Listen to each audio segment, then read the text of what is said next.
Seguimos después del descanso y dentro de las experiencias del ámbito sanitario, ahora contamos con David Nadal.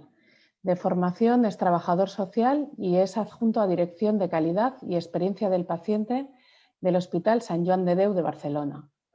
El Hospital Sant Joan de Déu es monográfico materno-infantil y atiende pacientes con alta complejidad clínica a nivel nacional e internacional.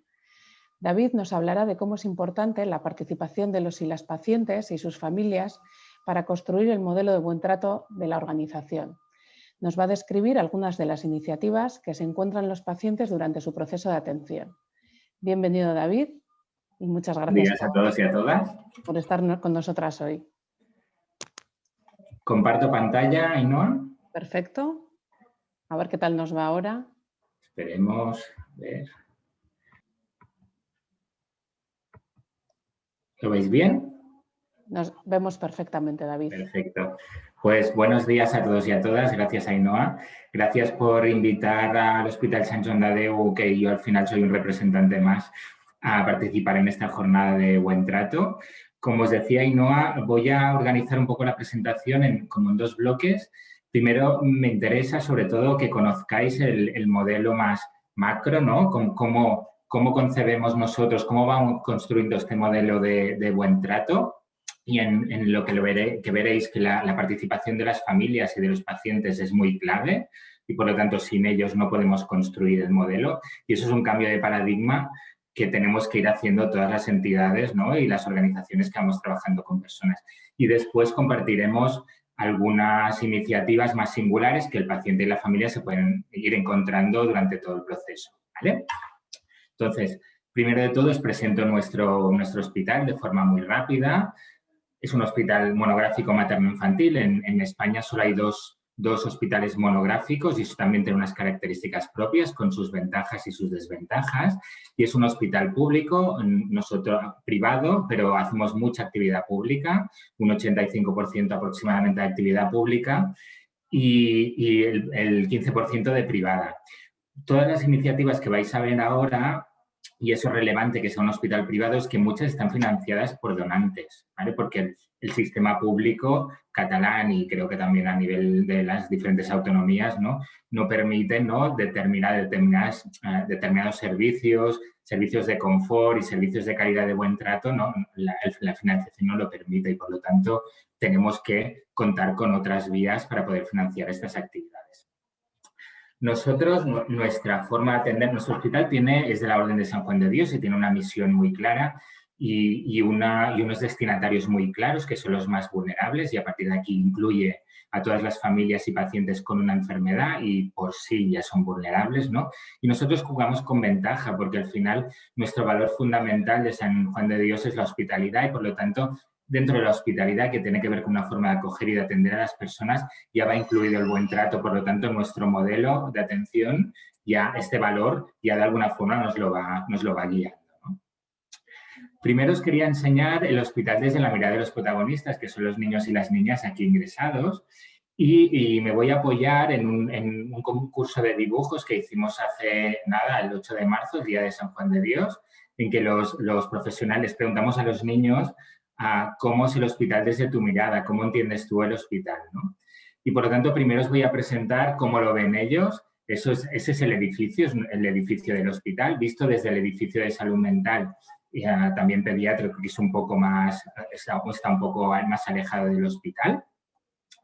Esa es la consulta externa o el hall de consultas externas. Aquí ya veis, empezáis a ver algunos elementos singulares que tenemos en el hospital en cuanto a la identificación, a la ambientación. Veis que hay un tobogán que va de una planta a otra, veis que hay algunos elementos, ¿no? Que son de distracción, que están relacionados con partes del cuerpo y de alguna forma son distracción y pedagógicos a la vez, ¿vale? Y eso es importante que los niños lo perciban. Por otra parte, aquí os presento una habitación de hospitalización visto por los ojos de Thais, ¿no? Veis que también los niños son muy conscientes de la seguridad, tienen el gel COVID, desgraciadamente, ahí al lado, ¿no? Todo el mundo va con mascarillas. Y aquí veis también la vista que se ve desde el hospital. El hospital está encima de una montaña y tiene una vista de Barcelona espectacular desde las habitaciones que dan en relación a, bueno, que ven el este, ¿no? Dirigidas al este, pues ven el mar, ven el campo del Barça y ven toda la ciudad de Barcelona, ¿no? Pero, por otra parte, os quería presentar el hospital desde la experiencia de los protagonistas. No solo lo que ven, sino lo que sienten los pacientes, ¿no? Aquí ya no he puesto nombres porque me parece que es como mucho más privado, ¿no? Lo que sienten los niños. Y conseguimos que los niños se sientan con poder, empoderados dentro del hospital, ¿no? En su proceso. Aquí, en este dibujo de la izquierda, veis que un niño de la 8ª planta, que es la planta de oncología, ha escrito "Mis ganas ganan". Otro dibujo de este niño de 10 años, vemos que el hospital, de alguna forma, él está aquí, pero siente alegría, es un dibujo alegre, en que hay colores, en que van pasando cosas, ¿no? Los niños también se pueden divertir en el hospital. Aquí veis niños, eso está en catalán, no somos los payapupas, que son los payasos, ¿no? Y que es un niño que se ríe durante su proceso en el hospital. Hay niños que nos dibujan los perros, que también están por el hospital. También, y para qué negarlo, también hay niños que se sienten muy tristes o adolescentes que se sienten muy tristes, ¿no? Aquí tenemos un dibujo claramente triste. O adolescentes o otros niños que ven muy claro los obstáculos que tienen durante el proceso, pero también tienen como vidas, que son estas estrellitas de arriba, y recursos que tienen para salvar esos obstáculos, que pueden ser la esperanza, la confianza, la valentía, el optimismo. Eso es muy clave, que los niños se sientan acompañados por los profesionales. Veo aquí, por ejemplo, un niño que dibuja el área del corazón y sabe los nombres de todos los médicos del área del corazón, y por lo tanto también es muy importante que el niño identifique claramente cuál es el equipo, cuáles son sus referentes, ¿no? O en otro lado, ¿no? En el otro lado tenemos pues una niña que una enfermera, no sé si una enfermera o la maestra, que le coge de la mano, ¿no? Por lo tanto, y en resumen, con todos los profesionales que tienen contacto, los niños y las familias en el hospital, tenemos oportunidades de buen trato. Y aquí hay un dibujo que ejemplifica mucho la diversidad de contactos que tienen las familias y los niños en el hospital, pues con los músicos, con los médicos, las enfermeras, los cocineros, profesionales de limpieza, y por lo tanto todos son importantes a la hora de esta percepción de experiencia de los niños y las familias en el hospital. Para nosotros, y me voy un poco a la estrategia, para nosotros, nuestro destinatario, ¿no? Y todas las acciones las vamos a enfocar al paciente, al niño o niña y a su familia, ¿vale? Por lo tanto, todas las acciones las vamos a dirigir ahí y es para los que estamos trabajando. Pero también contamos con un activo importante, que son nuestros profesionales, y sin ellos no vamos a poder desarrollar esta estrategia de buen trato. Queremos unos profesionales, y así los buscamos, que tengan el más alto grado de conocimiento en la especialidad que sea, y no solo nos dirigimos a médicos, enfermeras, sino también a otros profesionales, psicología, trabajo social, logopedas, etc., etc. Los profesionales con un alto nivel de compromiso con el hospital y con los pacientes, por lo tanto que estén vinculados y que les motive el proyecto. Y por otra parte, con un gran nivel de hospitalidad o de humanismo. Por lo tanto, buscamos personas que atiendan a los pacientes de una manera determinada, ¿no? Nosotros eso ya hace años que lo estamos construyendo. Nuestro plan estratégico, que se llama PAI2, ¿no? Son las siglas de determinadas líneas estratégicas. El primer PAI2 lo desarrollamos en el 2008 y aquí ya introducimos algunos elementos que eran importantes desde el ámbito paciente y que tienen que ver con el buen trato, con la humanización o con el proceso de humanización del hospital. A raíz de ahí, decidimos, ¿no? 10 compromisos que teníamos en el ámbito del buen trato como hospital, muy relacionados con los derechos de los niños hospitalizados que se decretaron en el año 1966. Imaginar si son antiguos, ¿no? Ahora afortunadamente estos derechos ahora muchos ya están solventados y están superados y algunos se nos quedan antiguos, por lo tanto está bien porque algunos ya están superados, pero todavía tenemos deberes pendientes, ¿no? Pero dimos un paso más. En el 2015 empezamos a entender la experiencia del paciente, es decir, los pacientes y las familias como palanca de transformación de la organización. Por lo tanto, en el hospital no vamos a cambiar nada que sea estratégico, que sea importante. No vamos a diseñar ningún nuevo espacio, ni ningún nuevo servicio, ni vamos a cambiar una forma de atender, un proceso asistencial, sin contar con la experiencia de los pacientes y las familias. Y eso es muy clave, parece muy de perogrullo, y tuvimos que picar mucha piedra y todavía la estamos picando, pero el modelo ha ido penetrando, ha ido generando cultura dentro del hospital, ¿vale? Por lo tanto, lo que antes hacíamos a lo mejor en una reunión de profesionales que decían, mira, vamos a hacer un nuevo protocolo de atención, modificar este servicio, queremos cambiar la forma de atender, nos reunimos profesionales y en una reunión de 2 horas decidimos cómo lo cambiamos, ahora el proceso es mucho más complejo. Siendo así, en 2014-2015 ponemos en marcha el modelo de transformación del hospital que llamamos MC2. MC2 es igual que la fórmula de Einstein, nos sirvió muy bien de excusa, ¿no? Lo que significa es, y voy a hacerlo muy rápido porque además es un poco abstracto, que la excelencia, para conseguir la excelencia en la atención, tenemos que aplicar el mejor conocimiento, que es una de las Cs, a aplicar un método, que es decir, cómo organizamos el hospital para aplicar este mejor conocimiento, estos protocolos, ¿no? Esas mejores guías clínicas, por lo tanto, el hospital se tiene que organizar y valorar e implicar al paciente en cómo vive este proceso, cómo lo entiende, qué dificultades tiene y, por lo tanto, todos los cambios que queremos hacer en el hospital se hacen desde este triple abordaje y, por lo tanto, pedimos al paciente y la familia que participe y su participación es clave para ayudarnos a cambiar y a mejorar. ¿Qué es eso de la experiencia del paciente, no? Porque cada vez se habla más, pero, bueno, se tiene que entender bien, ¿no? Y voy a hacer 4 slides de un poco de concepto, ¿no? ¿Qué importa a los pacientes y a las familias cuando vienen aquí al hospital? Lo primero de todo es saber qué me pasa y que me curen o que me mejoren la calidad de vida. Si no hacemos esto, ya no hace falta que hagamos nada más. Por lo tanto, es lo más importante. Pero hay otros elementos que también preocupan y que tienen que ver más en el cómo, con las emociones que yo siento durante mi proceso en el hospital. Pensar que hay pacientes que no están ingresados solo durante 10 días, 7 días, ¿no? Sino que hay pacientes crónicos que entran y salen del hospital constantemente, por lo tanto van teniendo y conocen mucho el hospital y saben qué puntos críticos tenemos y tienen muchas sensaciones durante el proceso, ¿no? Por lo tanto, hay otros elementos que los pacientes dicen, eso está basado en una encuesta del National Health Service, de otros elementos que preocupan a los pacientes en el hospital, ¿no? Por lo tanto, no solo nos vamos a basar en los resultados clínicos, que serían los racionales, sino también los emocionales, qué siente el paciente durante su proceso. Y, por lo tanto, vamos a evaluar cómo se ha sentido el paciente durante su atención en el hospital. Para hacerlo, utilizamos una herramienta muy básica, que es el Patient Journey, que es el recorrido del paciente, y que lo que intenta evaluar es los puntos de contacto que tiene el paciente y la familia con el hospital y ver cómo se ha sentido. Y, por lo tanto, vamos a evaluar pues, tanto los puntos de contacto con los profesionales como los puntos de contacto con los contactos digitales, es decir, si les mandamos en SMS, si entran en la web y entienden y encuentran la información, las comunicaciones escritas, si les damos información sobre su enfermedad, ¿no? Si se entiende, si no, también los servicios. Aquí vemos, por ejemplo, el restaurante. Y, por lo tanto, vamos a ver qué pain points, qué puntos críticos se encuentra el paciente y su familia durante nuestro proceso. Y en esos son en los que vamos a hacer foco a la hora de cambiar y transformar el hospital.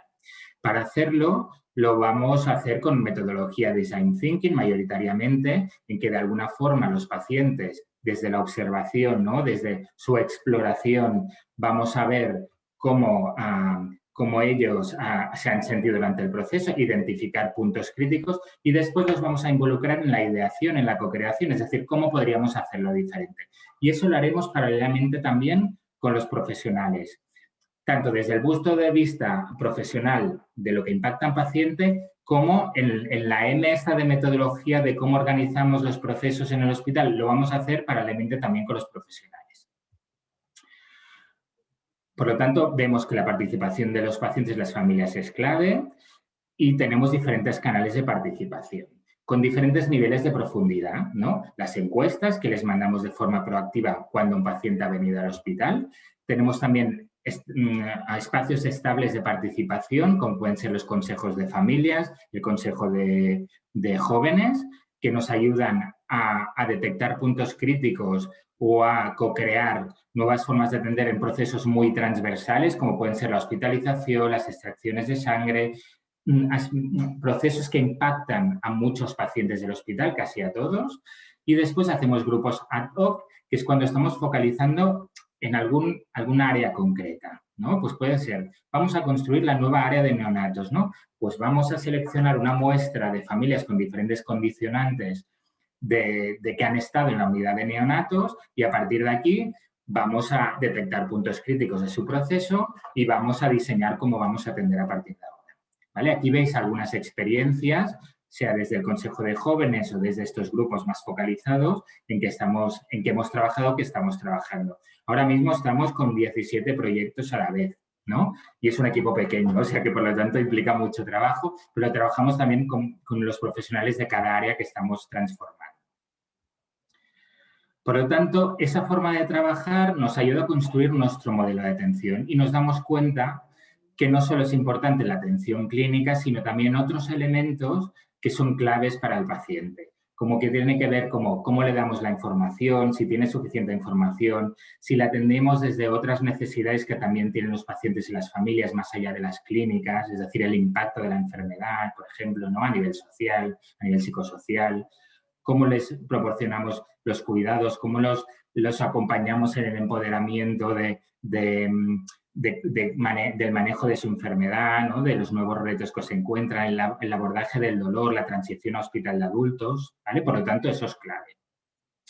Y para conocer algunos elementos que pueden ser más singulares y así aterráis un poco, ¿no? todo este modelo de atención, pues vamos a seguir el journey, el recorrido de Clara en el hospital y por lo tanto vais a poder ver de primera mano algunos de los elementos singulares que se encuentran los pacientes y las familias, en este caso Clara, que están en el hospital, ¿no?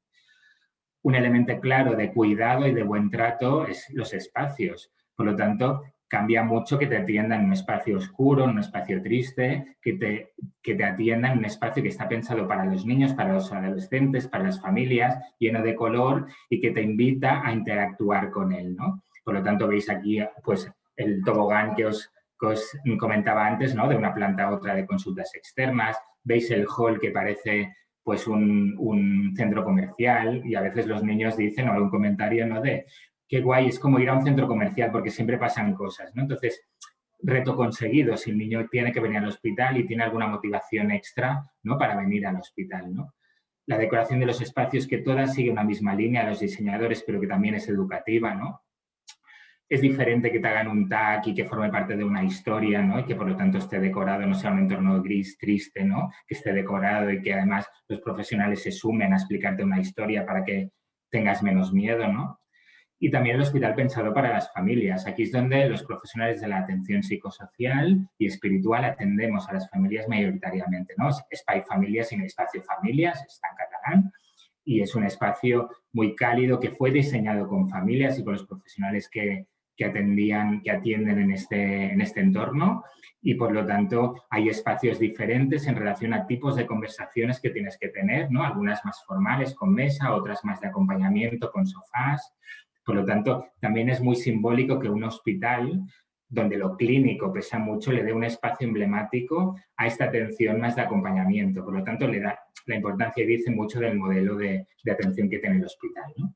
Vamos a otro elemento clave, que es la comunicación, que es un transversal durante todo el proceso. Y aquí os quería explicar muy por encima también un proceso participativo que hicimos cuando detectamos que cómo comunicábamos la primera noticia era un elemento crítico que detectaban las familias. Por lo tanto, ¿qué hicimos? Como siempre, trabajar con familias, cómo fue el proceso de comunicación de la primera noticia, qué puntos críticos tuvimos y cómo podríamos hacerlo diferente. Y a la vez, trabajamos con profesionales que daban malas noticias, explorar sus dificultades, ¿no? Y sus problemas que se encuentran y qué necesitarían ellos para hacerlo mejor y sentirse más seguros, ¿no? Diseñamos una guía con los profesionales y con las familias sobre los elementos claves durante la primera noticia o las malas noticias durante el proceso y diseñamos una formación online con las familias en las que participan las familias desde su experiencia, desde lo que es importante para todos los profesionales que dan o acompañan malas noticias y hacemos también formación a los profesionales con simulación. Tenemos un convenio con el Instituto del Teatro del hospital. Entonces, trabajamos con un grupo de actores y diseñamos situaciones lo más parecidas a la realidad de aquel profesional que tiene que dar una mala noticia. Y, por lo tanto, si es un trabajador social, va a acompañar una mala noticia o va a dar una noticia relacionada con una situación de riesgo social, por ejemplo. Si es un médico pues, y si es un endocrino, pues un debut de diabetes, etc. ¿Vale? Por lo tanto, todas estas acciones van penetrando también en el modelo de comunicación para las familias. Otro elemento clave y más singular es la preparación de los procedimientos, de las cirugías. Aquí contamos con unas figuras que son las especialistas Child Life. Yo estuve un tiempo en el Hospital Sick Kids de Toronto, de Canadá. Había 50 Child Life. Aquí tenemos 4, pero algo es algo.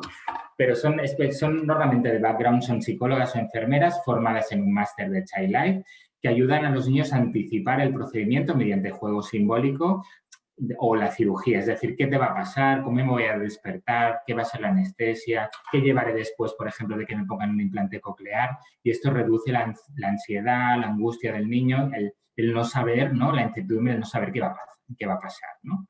Y ellas cuentan con unos elementos y unos partners muy singulares, que son pues, la música, los perros, los payasos y la arteterapia, que ellos utilizan no solo para distraer a los niños en el hospital, sino también como elementos terapéuticos con los que trabajan objetivos y su intervención está dentro del plan terapéutico del paciente. Por lo tanto, Child Life diseña una intervención que depende del niño y de los objetivos, incorpora a esos profesionales para trabajar los objetivos de una forma más amable. Otro elemento clave es la distracción. Tiene que haber vida en el hospital. Y eso el COVID, ahora hemos tenido que ser muy creativos para buscar otras formas, ¿no? Tenemos un pool de 400 voluntarios que organizan diferentes actividades, que dan soporte a las familias y a los niños a nivel lúdico, pero que el objetivo es que los niños sigan siendo niños y, por lo tanto, lo que pase fuera del hospital tiene que pasar dentro del hospital. Por lo tanto, si es Navidad fuera del hospital, tiene que haber Navidad en el hospital, los Reyes Magos, que vengan famosos a verlos, que haya juegos, que haya distracción. Por lo tanto, que la vida aquí no sea aburrida. Aquí celebramos el Día del Niño Hospitalizado. Hacemos concursos, formas que se distraigan. Las tardes son muy largas en el hospital, por lo tanto, tenemos que buscar elementos y ahora a nivel virtual hemos introducido también otros canales, ¿no?, de comunicación para que los niños no se aburran dentro del hospital, ¿no? La capacitación es muy clave, tanto para niños como para familias, que los niños manejen su propia información. Aquí el rol de enfermera es muy clave para ayudar a los niños y a las familias a manejar su propia enfermedad. Aquí vemos también padres que participan en talleres de simulación, en este caso, por ejemplo, niños que tienen que llevar traqueotomía y, por lo tanto, los padres tienen que saber manejarse en una situación de urgencia y la vida de su hijo depende de eso. Y, por ejemplo, talleres de cocina para padres con niños con enfermedades metabólicas. El dolor, ¿no? El dolor es un elemento muy fundamental, tanto para niños, hablamos de niños, pero es que para adultos sería lo mismo, ¿eh? Ahí no nos hemos puesto las pilas, mayoritariamente se está avanzando mucho, pero queda mucho camino para recorrer. Un enfoque del dolor holístico, no basado solo en lo farmacológico. Lo farmacológico es necesario y hace falta momentos, pero hay que pensar en otras técnicas alternativas que ayuden a reducir la percepción de dolor, que ayuden a distraer al niño, que el niño se sienta acompañado, que el niño durante la espera para un procedimiento tan sencillo como una extracción de sangre esté distraído, no se focalice en lo que me va a pasar y, por lo tanto, la vivencia global del proceso sea mucho mejor. Por lo tanto, veis aquí algunas iniciativas, ¿no? La presencia de los padres, deciros que es un constante durante todo el proceso hospitalario. Hace unos años, y eso es muy de derechos de los niños hospitalizados, hace unos años en la UCI solo entraban los padres algunas horas concretas al día. Ahora los padres están las 24 horas, ¿vale? Es un proceso y eso nos lo dijeron el Consejo de Jóvenes. Es el momento más difícil para mí, si no estás sedado, en un entorno lleno de máquinas, de sonidos, de tubos, y estaba yo solo y no conocía a nadie, ¿no? Por lo tanto, necesito a mi padre o a mi madre o mi cuidador, sea quien sea, pues allí a mi lado, ¿no? Por lo tanto, es muy claro. Y eso fue un cambio de cultura. Otra vez el cambio de cultura de los profesionales, de cómo voy a actuar con la familia 24 horas a mi lado, si tengo que hacer reanimaciones, cómo se va a manejar eso en ese entorno, ¿no? El soporte familiar, nosotros entendemos niño y familia como un pack. y por lo tanto hay servicios dedicados exclusivamente a la familia. Y acabo, Ainhoa, ¿eh? Me quedan 2 slides, ¿de acuerdo? Tenemos a los trabajadores sociales. Nosotros hicimos mucho trabajo en que se entendiera que trabajo social no solo estaba para tratar el riesgo social, las sospechas de malos tratos, las situaciones económicas de más alta vulnerabilidad o más precarias, ¿no? Sino que trabajo social podía aportar el acompañamiento especializado en el impacto de la enfermedad a nivel social y a nivel familiar, en la dinámica familiar, y por lo tanto tenemos diseñado un modelo más proactivo que reactivo. Es decir, que delante de determinadas enfermedades que sabemos que causan un impacto familiar importante, trabajo social entra como un especialista más.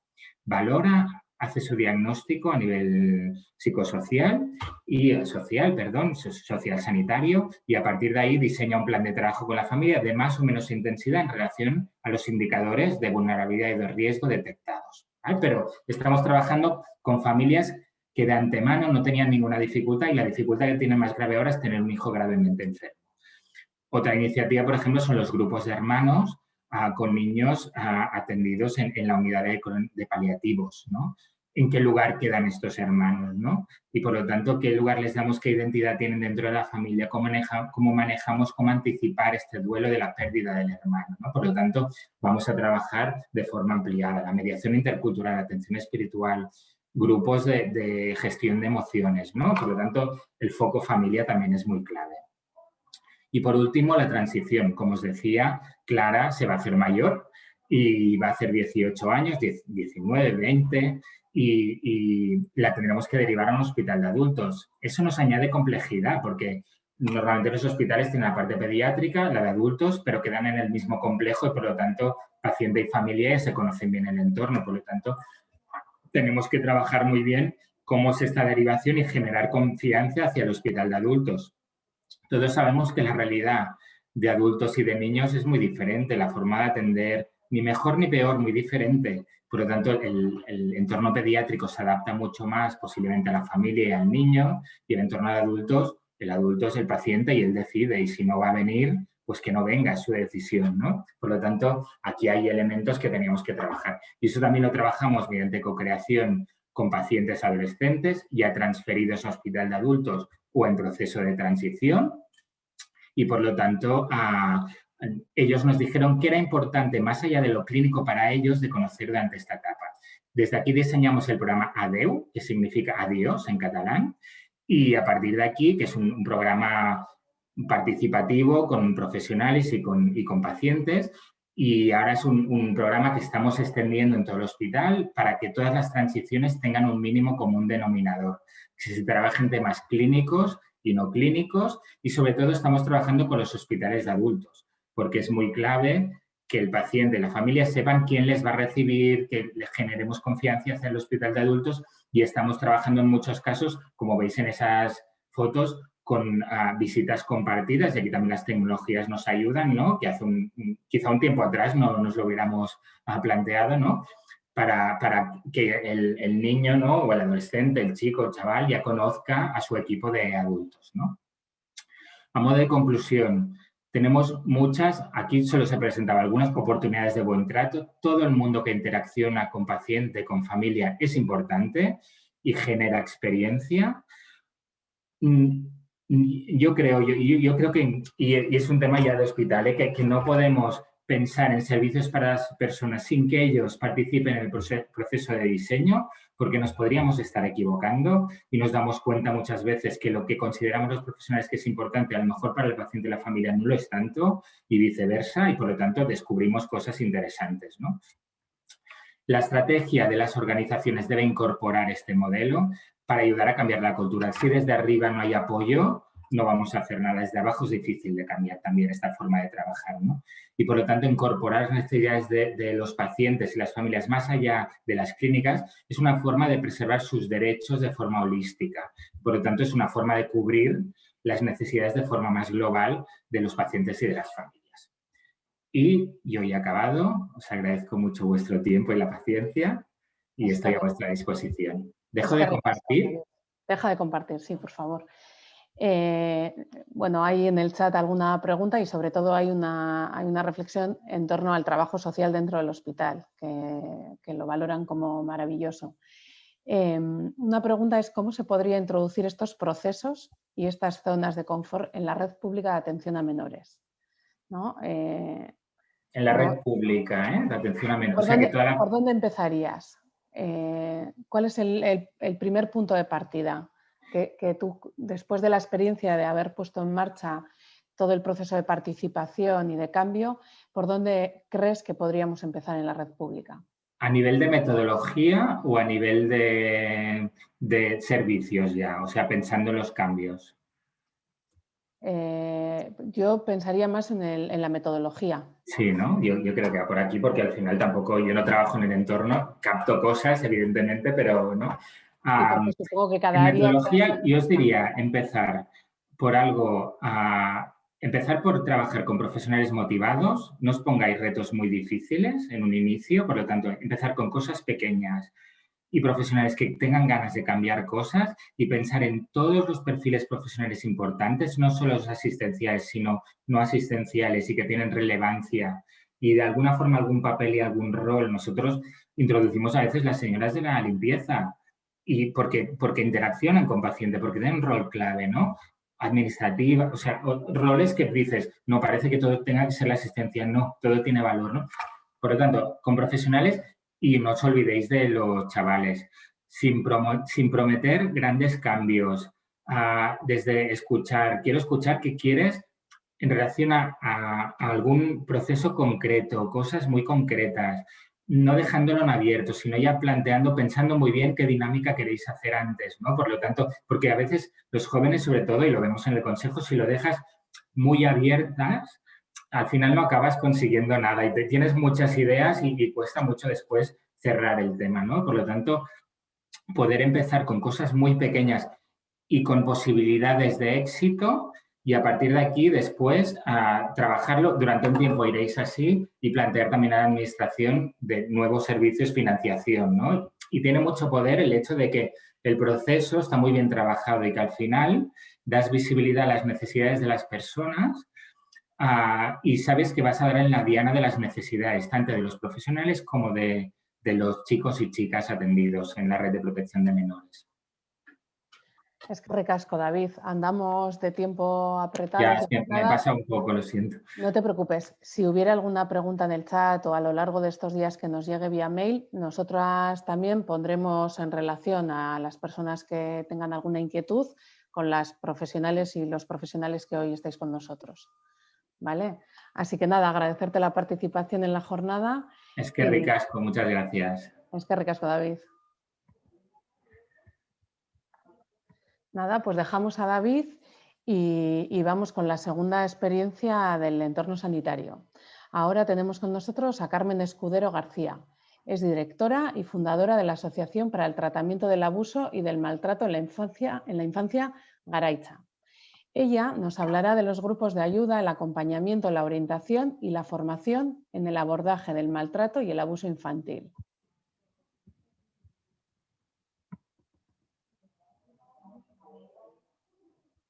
No la tenemos todavía por aquí.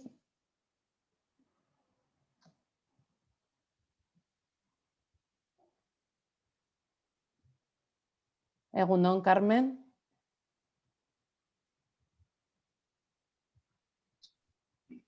¿Egunon? Egunon, ahora sí. Egunon. Muy bien. Sí. Perfecto. Sí. Hola, buenos días. Buenos días, Ainhoa, y muchísimas gracias por invitar a Garaicha a estas jornadas que son tan importantes. Bueno, pues yo también voy a intentar... Bueno, pues voy a compartir pantalla un poquito por empezar a dar a lo que estamos, que andamos un poquito justos de tiempo, me parece. Sí, tenemos el descanso para reajustar tiempos. Muy bien, muy bien. Bueno, pues buenos días. Como Ainhoa me ha presentado, soy Carmen Escudero García, soy directora y socia fundadora de Garaicha. Garaicha lleva 11 años trabajando oficialmente. Trabajamos en País Vasco y también gracias a las tecnologías pues podemos dar nuestros servicios pues alrededor del mundo. Hay muchísimas personas que están fuera del Estado y que necesitan también acompañamiento y orientación en el tratamiento del abuso sexual en la infancia.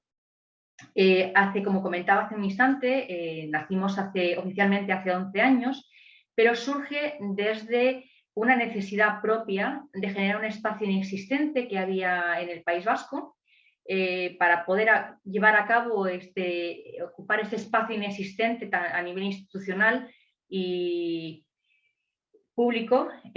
Tuvimos que hacer una reintegración de nuestra propia historia, como comentaba Pepa Horno, ¿no? La importancia que es de apropiarnos de nuestra propia historia para poder llevar a cabo acompañamiento, para poder llevar a cabo... Perdón, veo que no lo tengo aquí en la pantalla, voy a intentar cambiarla para que se pueda ver mejor. De todas formas vemos bastante bien, ¿eh, Carmen? ¿Sí? ¿Veis bastante bien? ¿Está Sí. bien así? Sí. Bien, de acuerdo. Entonces, desde ese sitio de reapropiación de historia, nos dimos cuenta que realmente la necesidad que había, tanto desde esa necesidad propia, era de buscar un espacio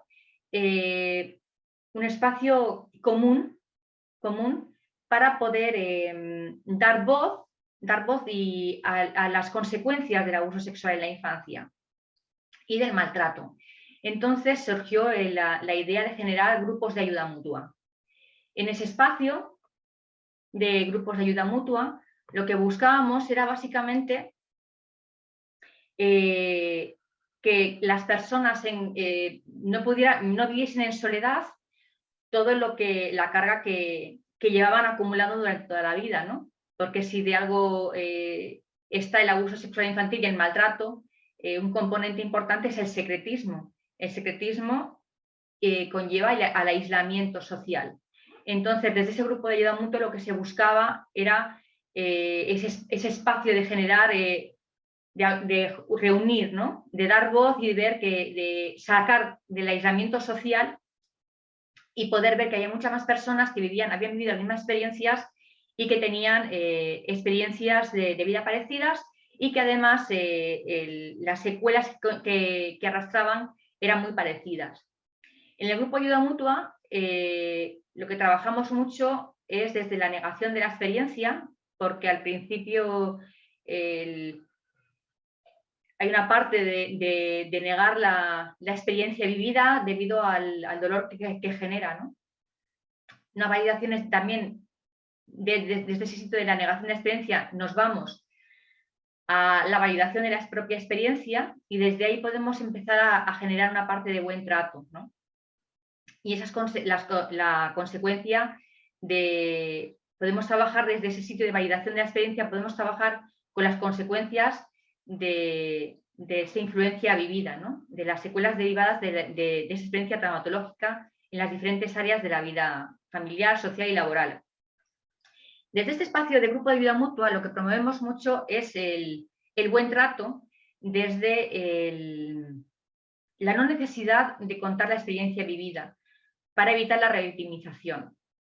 Pensamos que es importante que podemos hablar más que nada desde cómo me siento a día de hoy, podernos compartir desde ese espacio de cómo nos sentimos a día de hoy, para poder ver de una forma mucho más clara las consecuencias derivadas de esas experiencias traumáticas en la infancia. Esa parte, en ese espacio necesitamos también la unión de la familia. Sin la unión de la familia el aislamiento continuaría, ¿no? Entonces generamos un espacio para familiares. El grupo de ayuda mutua se reúne una vez a la semana durante todo lo que es el curso escolar. Se reúnen los lunes de 5 a 7 y generamos un espacio los primeros lunes de cada mes para familiares y entorno más cercano. En ese familiares unimos también tanto parejas como hijos de las personas afectadas. En ese espacio también En ese espacio también trabajamos con la negación de la experiencia, porque a la familia le cuesta mucho también aceptar que esa experiencia se ha llevado a cabo. No podemos olvidar que el 95% de las experiencias de abuso y maltrato son dentro del entorno familiar. Entonces toca reforzar esa parte familiar. A veces, tanto si es en padres porque el abuso ha sido el maltrato fuera de casa, como si ha sido dentro del hogar. Y también con las parejas y los hijos de las personas afectadas. En esa parte de trabajo con la negación de la experiencia, evidentemente necesitamos que la familia se involucre y aceptando que la experiencia ha ocurrido, y porque desde ahí ya podemos empezar a trabajar. Si hay una validación de la experiencia, ahí ya podemos hacer un apoyo, un refuerzo de las capacidades de parentalización y también un refuerzo en el entorno desde la parte de las parejas y de los hijos. Ahí generamos que el apoyo pueda estar ahí presente desde un acompañamiento y también reforzando toda la parte de límites que están en esa parte de toma de conciencia, de que la experiencia está ahí y que hay una necesidad de acompañamiento desde la familia, muy importante, que depende desde ese sitio de buen trato dentro de la familia, que la persona que está afectada pueda hacer un recorrido mucho más tranquilo, mucho más cuidado, con mucha más tranquilidad para esa persona, que creemos que es importante también ese cuidado, ¿no? Después del grupo de ayuda mutua nos dimos cuenta de que también era importante el poder generar un espacio donde poder trabajar con las consecuencias que generaba el abuso sexual infantil y el maltrato infantil. Entonces, desde ese sitio pasamos a generar un proceso de elaboración que se realiza desde el taller de secuelas. En ese espacio lo que hacemos es validar. Tenemos que tener en cuenta que aunque las personas que vienen acuden con físicamente una edad adulta, sí que hay internamente una edad, el espacio dañado es la infancia, la parte de ese niño que hay o esa niña que hay interno que no fue ni validado ni en su ira ni en su tristeza, porque no tenían espacio para poder dar voz a lo que ese niño o que esa niña sentía. Y son cosas que se arrastran hasta la edad adulta. Entonces, en ese espacio, lo que hacemos es poder dar una validación a la ira y a la tristeza que acompañan al adulto desde que era niño o niña y ocurrió la experiencia traumática. También nos toca hacer una regulación de la culpa, porque desde ahí necesitamos, la culpa hace que esos adultos que son hoy en día no puedan relacionarse desde una parte sana, sino desde una parte de mucha culpabilización, y eso les genera, evidentemente, dificultades a la hora de relacionarse. También nos toca, aparte de crear espacios de confianza, porque la parte de la confianza es una parte que está muy afectada en las personas que han vivido experiencias traumáticas. También toca hacer un aprendizaje de límites sanos, tanto internos como externos, para poder relacionarnos desde un sitio mucho más sano. También nos toca aprender el manejo de emociones, ya que hay mucha dificultad al haber vivido entre la tristeza y la ira, hay mucha dificultad en el manejo de las propias emociones. También nos toca hacer un acercamiento a una sexualidad sana, porque evidentemente si hay un abuso sexual, lo que va a generar va a ser un daño en la propia sexualidad y un desconocimiento en la sexualidad en general. También trabajando toda esta parte, todo este tipo de secuelas, vamos a evitar el aislamiento social, promoviendo esa parte de tribu, ¿no? De tomar conciencia de que no hay una soledad, sino que hay muchas más personas que pueden entender y comprender el funcionamiento. Y también de esa manera, también lo que hacemos es tener una conciencia de las conductas autodestructivas que genera el haber sido víctima el haber vivido una victimización infantil. Después claro, veníamos, ¿y cómo sabemos que hemos podido hacer todo este proceso? y saber que ya estamos en un espacio mucho más, de integración con la persona, no tanto de estar fuera. Bueno, pues entendemos que hay una resolución del trauma cuando los síntomas del estrés postraumático están dentro de límites manejables, cuando eso significa que las secuelas están trabajadas y que están puestas, reguladas dentro de la persona, cuando hay una integración dentro de la persona. También cuando hay un control sobre la memoria, cuando se puede elegir recordar o no, cuando ya no hay recuerdos recurrentes o flashbacks, entonces ahí podremos estar en tomar conciencia que el trauma está en proceso de resolución. Cuando la memoria es una narración coherente que está unida al sentimiento, cuando puedo recordar la experiencia vivida y el sentimiento está unido a lo que se vivió. Cuando las relaciones se han establecido, evidentemente volvemos a la parte de aislamiento social, entonces vemos que hay cuando el trauma va hacia una resolución, cuando las relaciones se van restableciendo poco a poco. Y acabaríamos con un sistema coherente de creencias y sentir que la vida ya tiene significado, que la vida tiene una razón para ser vivida. Y desde ahí podemos ya tomar conciencia que el trauma está en vías de resolución.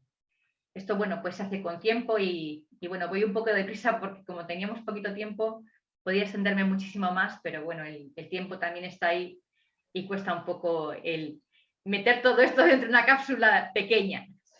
Bien, quería también... Estate tranquila con el tiempo, tenemos 10 minutitos, 15 hasta el descanso, Carmen. Bien, estoy un poco ahí como con todo esto.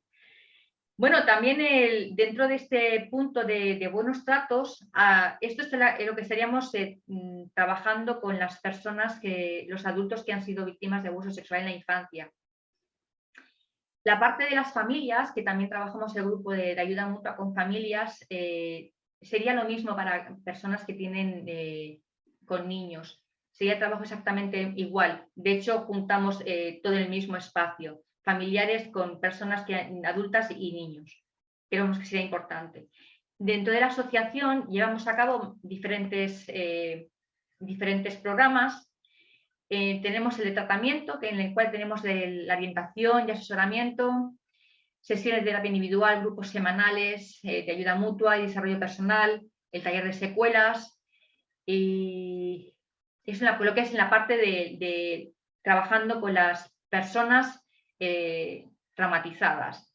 Luego teníamos la formación, damos formaciones dirigidas a personas que trabajan con menores y que necesitan herramientas, que se sienten sin herramientas para abordar este tema. También tenemos programas de prevención en los cuales damos formaciones y cursos sobre prevención para personas que están en contacto con menores, o bien, ya sean padres, madres, tutores, familiares, profesores, profesoras, monitores de tiempo libre. Tenemos también los programas de sensibilización, donde ofrecemos charlas de sensibilización sobre el abuso sexual infantil y, bueno, intentar que sea el menor tabú posible.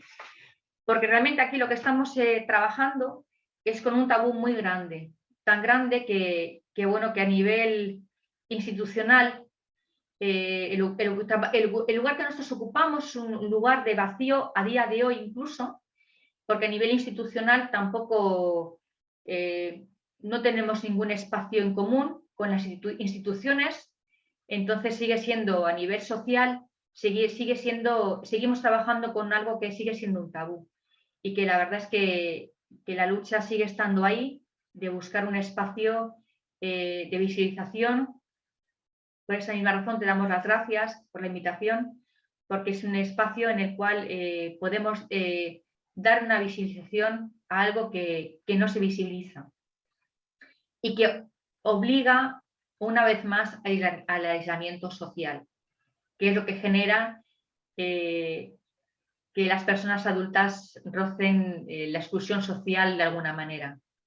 Entonces, bueno, desde ahí también sí que quiero dar una visión de esperanza y nosotros llevamos trabajando ya muchísimos años. Por la asociación han pasado aproximadamente unas 3.500 personas y creo que bueno, estamos muy contentos de los resultados que ofrecemos, que tenemos desde este espacio, de dar un rayo de esperanza, de entender que aunque cuesta salir de todas las consecuencias que conlleva el haber vivido un abuso sexual infantil, se puede tener una vida digna y muy, muy buena. Y sí es importante que demos el espacio, ¿no? Me gustaba mucho escuchar a Pepa Horno acerca del buen trato hacia los niños, porque desde ese buen trato que nos explicaba ella, tendremos adultos sanos,